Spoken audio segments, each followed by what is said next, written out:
ଅଁଳା ନବମୀ। ଅଁଳା ନବମୀ ହେଉଛି କାର୍ତ୍ତିକ ମାସର ଶୁକ୍ଳ ପକ୍ଷ ନବମୀ ତିଥିରେ ପାଳିତ ହେଉଥିବା ଏକ ପବିତ୍ର ହିନ୍ଦୁ ପର୍ବ, ଯାହା ଓଡ଼ିଶାରେ ବିଶେଷ ଭାବେ ପରିଚିତ। ଏହାକୁ ଅକ୍ଷୟ ନବମୀ ନାମରେ ମଧ୍ୟ ଜଣାଯାଏ। ଏହି ଦିନ ଅଁଳା ଗଛର ପୂଜା କରାଯାଏ ଏବଂ ଏହାକୁ ଭଗବାନ ବିଷ୍ଣୁ ଓ ସମସ୍ତ ଦେବତାଙ୍କ ବାସସ୍ଥଳୀ ବୋଲି ବିଶ୍ୱାସ କରାଯାଏ। ଅଁଳା ନବମୀର ମହତ୍ତ୍ୱ। ଏହାକୁ ଅକ୍ଷୟ ନବମୀ ମଧ୍ୟ କୁହାଯାଏ। ଅକ୍ଷୟର ଶବ୍ଦ ଅର୍ଥ ହେଉଛି ଯାହାର କ୍ଷୟ ନାହିଁ। ବିଶ୍ୱାସ କରାଯାଏ ଯେ ଏହି ଦିନ କରାଯାଉଥିବା ଦାନ ଓ ପୂଜାର ଫଳ କେବେ ହେଲେ କ୍ଷୟ ହୁଏ ନାହିଁ। ଅଁଳା ଗଛକୁ ଭଗବାନ ବିଷ୍ଣୁ ଏବଂ ଅନ୍ୟାନ୍ୟ ଦେବୀ ଦେବତାଙ୍କ ବାସସ୍ଥାନ ବୋଲି ବିଶ୍ୱାସ କରାଯାଏ।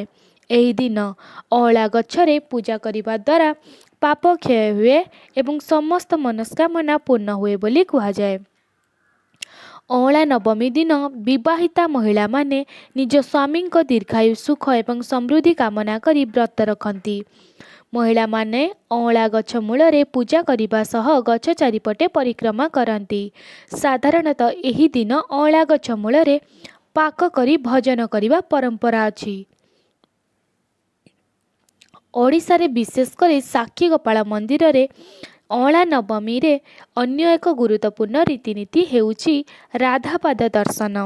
ବର୍ଷକରେ କେବଳ ଏହି ଦିନ ହିଁ ମାତା ରାଧାଙ୍କର ପାଦ ଦର୍ଶନ କରିବାର ସୁଯୋଗ ମିଳେ, ଯାହା ଅତ୍ୟନ୍ତ ଶୁଭ ବୋଲି ବିଶ୍ୱାସ କରାଯାଏ। ଏହି ଦିନ ମାତା ରାଧାଙ୍କୁ ଓଡ଼ିଆଣୀ ବେଶରେ ସଜାଯାଇଥାଏ। ଅତିରିକ୍ତ ବିଶେଷତା। ସ୍ୱାସ୍ଥ୍ୟ ଓ ସମୃଦ୍ଧିର ପ୍ରତୀକ ଅଁଳା ଗଛକୁ କେବଳ ଧାର୍ମିକ ଦୃଷ୍ଟିରୁ ନୁହେଁ, ସ୍ୱାସ୍ଥ୍ୟ ଏବଂ ଆୟୁର୍ବେଦ ମହତ୍ତ୍ୱ ପାଇଁ ମଧ୍ୟ ପୂଜା କରାଯାଏ। ଏହାକୁ ଶୁଷ୍କତା, ଦୀର୍ଘାୟୁ ଏବଂ ସମୃଦ୍ଧିର ପ୍ରତୀକ ଭାବେ ବିବେଚନା କରାଯାଏ। କାର୍ତ୍ତିକ ମାସ ସାରା ବ୍ରତ କରୁଥିବା ହବିଷ୍ୟାଳୀମାନଙ୍କ ପାଇଁ ଅଁଳା ନବମୀ ବିଶେଷ ଗୁରୁତ୍ୱ ରହିଛି। ଏହି ମାସରେ ସେମାନେ ରାଧା ଓ କୃଷ୍ଣଙ୍କୁ ତୁଳସୀ ଚଉରାରେ ପାଖରେ ପୂଜା କରିଥାନ୍ତି। ଏହି ଦିନ ଅଁଳା ନବମୀରେ ଲୋକମାନେ ଅଁଳା ଗଛ ମୂଳରେ ଭଜନ ରାନ୍ଧିଥାନ୍ତି ଏବଂ ଭଗବାନଙ୍କୁ ନୈବେଦ୍ୟ ଅର୍ପଣ କରିଥାନ୍ତି। ଏହାପରେ ପରିବାର ଓ ବନ୍ଧୁବାନ୍ଧବମାନେ ଏକାଠି ବସି ଭଜନ କରିବା ପରମ୍ପରା ରହିଛି। ଏହି ଦିନ ଦାନ କରିବାର ବିଶେଷ ମହତ୍ତ୍ୱ ରହିଛି। ପୁରାଣ ଅନୁଯାୟୀ କାର୍ତ୍ତିକ ମାସରେ ସମସ୍ତ ଦେବତା ଏବଂ ମୁନି ଋଷି ଅଁଳା ଗଛରେ ବାସ କରନ୍ତି ବୋଲି ବିଶ୍ୱାସ କରାଯାଏ। ଅଁଳା ଗଛରେ ପୂଜା କରିବା ଦ୍ୱାରା ସମସ୍ତ ପାପ ନଷ୍ଟ ହୁଏ ଏବଂ ମନସ୍କାମନା ପୂର୍ଣ୍ଣ ହୁଏ ବୋଲି ମଧ୍ୟ କୁହାଯାଏ। ସାକ୍ଷୀଗୋପାଳରେ ରାଧାପାଦ ଦର୍ଶନ। ସାକ୍ଷୀଗୋପାଳ ମନ୍ଦିରରେ ଏହି ଦିନ ମା ରାଧାଙ୍କୁ ଓଡ଼ିଆଣୀ ବେଶରେ ସଜାଯାଇଥାଏ, ଯାହା ଓଡ଼ିଶାର ସଂସ୍କୃତିକୁ ପ୍ରତିଫଳିତ କରେ।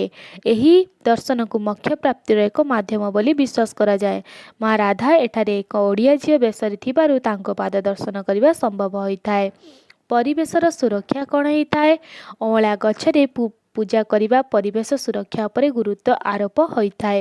ଏହି ପ୍ରକୃତି ଏବଂ ମାନବ ମଧ୍ୟରେ ଥିବା ସମ୍ପର୍କକୁ ଦର୍ଶାଇଥାଏ। ଅଁଳା ନବମୀ ବିଷୟରେ ପୂର୍ବରୁ ଦିଆଯାଇଥିବା ତଥ୍ୟ ବ୍ୟତୀତ ଓଡ଼ିଶା ସଂସ୍କୃତି ଓ ପରମ୍ପରା ସହିତ ଜଡ଼ିତ ଅତିରିକ୍ତ ବିଶେଷତା ନିମ୍ନରେ କୁହାଯାଇଛି। ପୌରାଣିକ କଥା। ବୃନ୍ଦାଙ୍କ କାହାଣୀ। କାର୍ତ୍ତିକ ପୁରାଣ ଅନୁସାରେ ଅଁଳା ଗଛର ଉତ୍ପତ୍ତି ବିଷ୍ଣୁଙ୍କର ଜଣେ ପରମ ଭକ୍ତ ବୃନ୍ଦାଙ୍କ ସହିତ ଜଡ଼ିତ। ବୃନ୍ଦାଙ୍କ ମୃତ୍ୟୁ ପରେ ତାଙ୍କ ପାଉଁଶରୁ 3ଟି ପବିତ୍ର ଗଛ ମାଳତୀ, ତୁଳସୀ ଏବଂ ଅଁଳା ଉତ୍ପନ୍ନ ହୋଇଥିଲେ। ଭଗବାନ ବିଷ୍ଣୁ ଏହି ଗଛଗୁଡ଼ିକର ସ୍ୱର୍ଗକୁ ନେଇଯାଇଥିଲେ, ଯାହା ବୃନ୍ଦାଙ୍କର ପ୍ରତି ତାଙ୍କ ସ୍ନେହର ପ୍ରତୀକ। ଆଉ ଏକ ପୌରାଣିକ କାହାଣୀ ଅନୁସାରେ ଦେବୀ ଲକ୍ଷ୍ମୀ ଥରେ ପୃଥିବୀ ପୃଷ୍ଠକୁ ଆସି ଭଗବାନ ବିଷ୍ଣୁ ଏବଂ ଶିବଙ୍କ ଉଭୟଙ୍କୁ ପୂଜା କରିବାକୁ ଚାହୁଁଥିଲେ। ଯେହେତୁ ତୁଳସୀ ବିଷ୍ଣୁଙ୍କର ଏବଂ ବେଲପତ୍ର ଶିବଙ୍କର ପ୍ରିୟ, ସେହିପାଇଁ ଏହିପରି ଏକ ଉପାୟ ଖୋଜୁଥିଲେ ଯାହା ଉଭୟଙ୍କର ସନ୍ତୁଷ୍ଟ ହୋଇପାରିବ। ସେ ଜାଣିବାକୁ ପାଇଲେ ଯେ ଅଁଳା ଗଛରେ ଉଭୟଙ୍କର ଗୁଣ ଅଛି, ତେଣୁ ସେ ଅଁଳା ଗଛ ମୂଳରେ ପୂଜା କରୁଥିଲେ, ଯାହା ପରବର୍ତ୍ତୀ ସମୟରେ ଉଭୟଙ୍କର ଉପାସନାର ପ୍ରତୀକ ହୋଇଗଲା। ପ୍ରକୃତି ସହ ସଂଯୋଗ କ'ଣ ହେଇଛି? ଅଁଳା ନବମୀ କେବଳ ଧାର୍ମିକ ପର୍ବ ନୁହେଁ, ଏହା ମଣିଷ ଓ ପ୍ରକୃତି ମଧ୍ୟରେ ଏକ ଗଭୀର ସମ୍ପର୍କର ପ୍ରତୀକ। ଏହି ଦିନ ଅଁଳା ଗଛରେ ପୂଜା ପରିବେଶ ସୁରକ୍ଷା ପାଇଁ ଏକ ବାର୍ତ୍ତା ଦେଇଥାଏ। ଆୟୁର୍ବେଦ ଶାସ୍ତ୍ର ଅଁଳାକୁ ଏକ ଅତ୍ୟନ୍ତ ଉପକାରୀ ଫଳ ଭାବରେ ବିବେଚନା କରାଯାଏ। ଚରକ ସଂହିତା ଅନୁଯାୟୀ ମହର୍ଷି ଚ୍ୟବନ ଏହି ଦିନ ଅଁଳା ସେବନ କରି ଯୌବନ ଲାଭ କରିଥିଲେ ବୋଲି କୁହାଯାଏ। ତେଣୁ ଏହି ଶାରୀରିକ ସୁସ୍ଥତା ଏବଂ ରୋଗ ପ୍ରତିରୋଧକ ଶକ୍ତି ବୃଦ୍ଧି କରିବା ମହତ୍ଵ। ସତ୍ୟଯୁଗର ଆରମ୍ଭରେ କ'ଣ ହେଇଥିଲା? ଅଁଳା ଗଛରେ କିଛି ଲୋକଙ୍କର ବିଶ୍ୱାସ ଅନୁଯାୟୀ ଅକ୍ଷୟ ନବମୀ ଦିନ ସତ୍ୟଯୁଗରେ ଆରମ୍ଭ ହୋଇଥିଲା। ତେଣୁ ଏହି ଦିନ କରାଯାଉଥିବା ପୂଜା ଦାନ ପୁଣ୍ୟ କାର୍ଯ୍ୟ ଅକ୍ଷୟ ହୋଇଥାଏ। ଦୀପ ଦାନ ଓ ପୁଣ୍ୟ। ଅଁଳା ନବମୀରେ ପବିତ୍ର ନଦୀରେ ସ୍ନାନ କରିବା ପାଇଁ ଅଁଳା ଗଛ ମୂଳରେ ନଦୀ କୂଳରେ ଘରେ ଏବଂ ଛକ ଜାଗାରେ ଦୀପଦାନ କରିବା ବିଶେଷ ପରମ୍ପରା ଅଛି। ଏହି ଜ୍ଞାନ ପାଇଁ ସମୃଦ୍ଧି ପ୍ରାପ୍ତିର ପ୍ରତୀକ। ରାଧାପାଦ ଦର୍ଶନ ପଛର ଇତିହାସ କ'ଣ ଅଛି? କିମ୍ବଦନ୍ତୀ ଅନୁଯାୟୀ ମନ୍ଦିରରେ ରାଧା ପ୍ରତିମାକୁ ଘାଗରା ପୋଷାକରେ ଥିଲେ, କିନ୍ତୁ ପରେ ତାଙ୍କୁ ଓଡ଼ିଆଣୀ ପୋଷାକରେ ସଜାଇବା ପରେ ତାଙ୍କ ପାଦ ଦେଖାଗଲା। ଏହାକୁ ଏକ ପବିତ୍ର ସଂକେତ ବୋଲି ଗ୍ରହଣ କରାଗଲା। ସେହି ଦିନଠାରୁ ସେହି ପରମ୍ପରା ଆରମ୍ଭ ହେଲା। ରାଧା ଓ କୃଷ୍ଣଙ୍କର ପ୍ରେମ ଭକ୍ତି ଅଁଳା ନବମୀର ମୁଖ୍ୟ ବିଷୟ।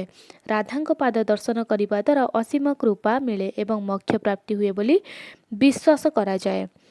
ପାରିବାରିକ ମୂଲ୍ୟବୋଧ କ'ଣ ଅଛି ଏଥିରେ? ଏହି ପର୍ବ ପରିବାର ମଧ୍ୟରେ ସ୍ନେହ ଓ ସମ୍ପର୍କକୁ ଦୃଢ଼ କରେ। ଅଁଳା ଗଛର ମୂଳର ପରିବାରର ସଦସ୍ୟ ଏକାଠି ଭୋଜନ କରିବା ଏହି ସାମାଜିକ ପରମ୍ପରା ଯାହା ପରିବାରରେ ଏକତାକୁ ବଢ଼ାଇଥାଏ। ସାମ୍ପ୍ରଦାୟର ସଂହତି।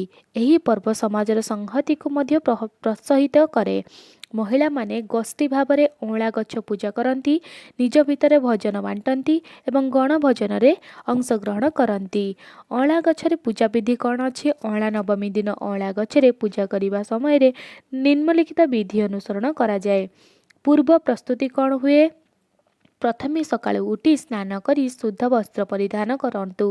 ପୂଜା ପାଇଁ ଆବଶ୍ୟକ ସାମଗ୍ରୀ ଯଥା ଧୂପ, ଦୀପ, ସିନ୍ଦୁର, ହଳଦୀ, ଫୁଲ, ଫଳ, ମିଠା, ଅକ୍ଷତ, ମୌଳି, ଲାଲ କିମ୍ବା ଧଳା ସୂତା ଏବଂ ଜଳ ସଂଗ୍ରହ କରନ୍ତୁ। ଯଦି ଘରେ ଗଛ ନାହିଁ ତେବେ ଗଛର ଏକ ଛୋଟ ଡାଳକୁ ଆଣି ଏକ ମାଟି ପାତ୍ରରେ ପୂଜା କରିବେ।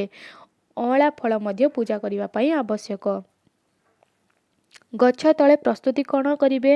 ଅଁଳା ଗଛ ମୂଳକୁ ସଫାସୁତୁରା କରି ତାହା ଉପରେ ପାଣି କିମ୍ବା କ୍ଷୀର ଢାଳନ୍ତୁ। ପୂଜା କରିବା ସମୟରେ ପୂର୍ବ ଦିଗକୁ ମୁହଁ କରି ବସନ୍ତୁ। ଅଁଳା ଗଛକୁ ଧୂପ, ଦୀପ, ଫୁଲ, ଫଳ, ସିନ୍ଦୁର ଓ ହଳଦୀ ଅର୍ପଣ କରନ୍ତୁ। ଗଛ ମୂଳରେ ମୌଳି କିମ୍ବା କଞ୍ଚା ସୂତାକୁ 7 ଥର ଗୁଡ଼ାଇ ଦିଅନ୍ତୁ। ଏହା କରିବା ସମୟରେ ମା ଲକ୍ଷ୍ମୀ ଓ ବିଷ୍ଣୁଙ୍କୁ ସ୍ମରଣ କରନ୍ତୁ। 7 କିମ୍ବା 108 ଥର ଗଛକୁ ପରିକ୍ରମା କରନ୍ତୁ। ଏହା କରିବା ଦ୍ୱାରା ଅନନ୍ତ ପୁଣ୍ୟ ପ୍ରାପ୍ତ ହୁଏ। ପୂଜା ଶେଷରେ ଅଁଳା ନବମୀ ବ୍ରତ କଥା ଶୁଣନ୍ତୁ କିମ୍ବା ପାଠ କରନ୍ତୁ। ଏହି ଦିନ ଅଁଳା ଗଛ ମୂଳରେ ଭୋଜନ ରନ୍ଧାଯାଏ ଏବଂ ପ୍ରଥମେ ବ୍ରାହ୍ମଣମାନଙ୍କୁ ଖୋଇଲା ପରେ ପରିବାର ସଦସ୍ୟ ସହିତ ପ୍ରସାଦ ସେବନ କରାଯାଏ। ଏହି ଦିନ ଦାନ ଧର୍ମ କରିବା ବହୁତ ଶୁଭ ବୋଲି ମନାଯାଏ। ବ୍ରାହ୍ମଣଙ୍କୁ ବସ୍ତ୍ର ଓ ଅନ୍ୟାନ୍ୟ ସାମଗ୍ରୀ ଦାନ କରାଯାଏ। ଏହି ଦିନ ଖାଦ୍ୟରେ ଅଁଳା ଖାଇବା ବହୁତ ଶୁଭ ବୋଲି ବିବେଚନା କରାଯାଏ। ବିଶ୍ୱାସ ଅଛି ଯେ ମହର୍ଷି ଚୌବନ ଅଁଳା ସେବନ କରି ଅନନ୍ତ ଯୌବନ ଲାଭ କରିଥିଲେ। ଅଁଳା ଗଛ ମୂଳରେ ପିତୃପୁରୁଷଙ୍କୁ ତର୍ପଣ କଲେ ସେମାନଙ୍କର ଆତ୍ମାକୁ ଶାନ୍ତି ମିଳିଥାଏ। ଏହି ଦିନ କରାଯାଇଥିବା ଦାନ ଓ ପୁଣ୍ୟ ଅକ୍ଷୟ ହୁଏ, ଅର୍ଥାତ୍ ଏହାର ଫଳ କେବେ ବି ନଷ୍ଟ ହୁଏ ନାହିଁ। ଯଦି ମୋ ଭିଡ଼ିଓ ଆପଣମାନଙ୍କୁ ପସନ୍ଦ ଆସୁଛି ଲାଇକ୍ କରିବେ, ସାଙ୍ଗସାଥି ପରିବାର ବନ୍ଧୁବାନ୍ଧବମାନଙ୍କ ପାଖକୁ ସେୟାର କରିବେ ଓ ପାଖରେ ଥିବା ବେଲ୍ ଆଇକନ୍କୁ ପ୍ରେସ୍ କରି ସବସ୍କ୍ରାଇବ୍ କରିଦେବେ।